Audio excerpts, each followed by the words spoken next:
دوستو ویڈیو شروع کرنے سے پہلے ہمارے channel Alhuda online Quran academy centre کو سبسکرائب اور ویڈیو کو لائک کریں۔ اسلامی تاریخ حضرت مریم علیہ السلام۔ حضرت مریم بنت عمران بنی اسرائیل کے ایک شریف گھرانے میں پیدا ہوئی۔ قرآن میں 12 جگہ ان کا نام آیا ہے اور ان کے نام سے ایک مکمل سورہ اللہ تعالیٰ نے نازل فرمائی ہے۔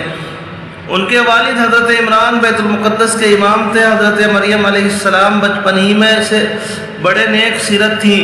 اللہ تعالیٰ نے اس وقت کی تمام عورتوں پر انہیں فضیلت عطا فرمائی تھی۔ پیدائش کے بعد ان کی والدہ نے اپنی منت کے مطابق ان کے خالو حضرت زکریا علیہ السلام کی کفالت میں بیت المقدس کی عبادت کے لیے وقف کر دیا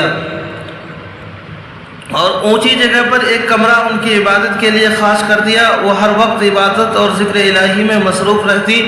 اللہ تعالیٰ نے غیبی طور پر بغیر موسم کے عمدہ پھلوں کے ذریعے ان کی نشو و نما اور پرورش فرمائی۔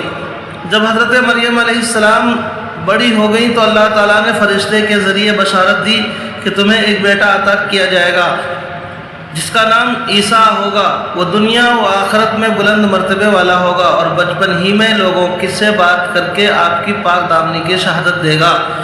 اللہ کی قدرت۔ جسم میں گردے کی اہمیت۔ انسان کے خون میں ہر لمحے زہریلے مادے کی مقدار بڑھتی رہتی ہے۔ گردے ان زہریلے مادوں کو پیشاب کے ذریعے خارج کر کے بدن کو صاف کر خون سپلائی کرتے رہتے ہیں۔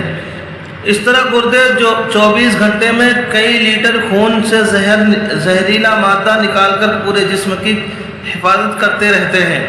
خدا نخواستہ اگر یہ گردے کام کرنا بند کر دیں تو اس بھاری دولت خرچ کر کے بڑی مشینوں کے ذریعے خون صاف کر کے فائدہ حاصل نہیں ہوتا جو گردوں کے قدرتی عمل سے ہوتا ہے۔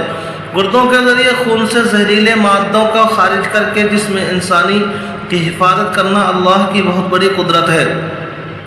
ایک فرض کے بارے میں بغیر وضو کی نماز نہیں ہوتی۔ رسول اللہ صلی اللہ علیہ وسلم نے فرمایا اسلام میں اس شخص کا کچھ بھی حصہ نہیں جو نماز نہ پڑھتا ہے اور وضو کے بغیر نماز نہیں ہوتی۔ ایک سنت کے بارے میں دروازے پر سلام کرنا۔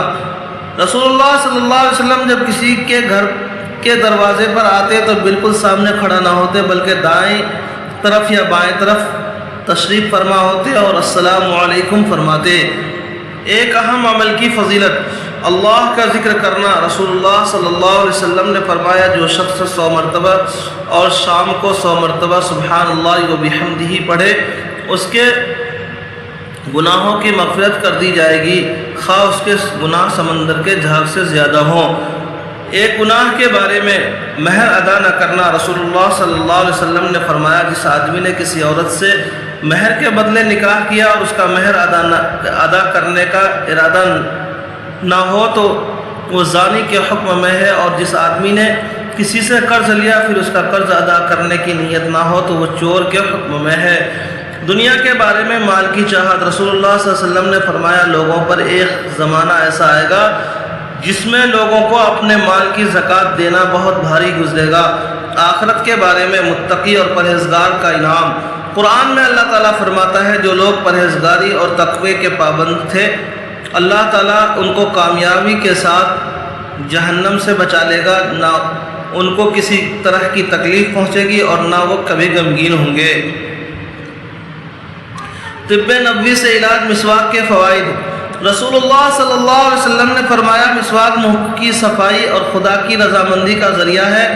فائدہ علامہ ابن قیم رحمۃ اللہ علیہ مسواک کے فوائد میں لکھتے ہیں کہ یہ دانتوں میں چمک پیدا کرتی ہے، مسوڑوں میں مضبوطی اور منہ کی بدبو ختم کرتی ہے جس سے دماغ پاک و صاف ہو جاتا ہے۔ یہ بلغم کو کاٹتی ہے، نگاہ کو تیز اور آواز صاف کرتی ہے، اور بھی اس کے بہت سے فوائد ہیں۔ قرآن کی نصیحت۔ قرآن میں اللہ تعالیٰ فرماتا ہے اگر کسی بات پر تم میں اختلاف ہو جائے تو اللہ تعالیٰ اور اس کے رسول کے حکم کے طرف رجوع کرو۔ قیامت کے دن پر ایمان رکھتے ہو یہ طریقہ تمہارے لیے بہتر ہے اور اچھا بھی ہے۔ اللہ تبارک و تعالیٰ عمل کرنے کی توفیق نصیب فرمائے۔ چینل کو سبسکرائب اور ویڈیو کو لائک کریں۔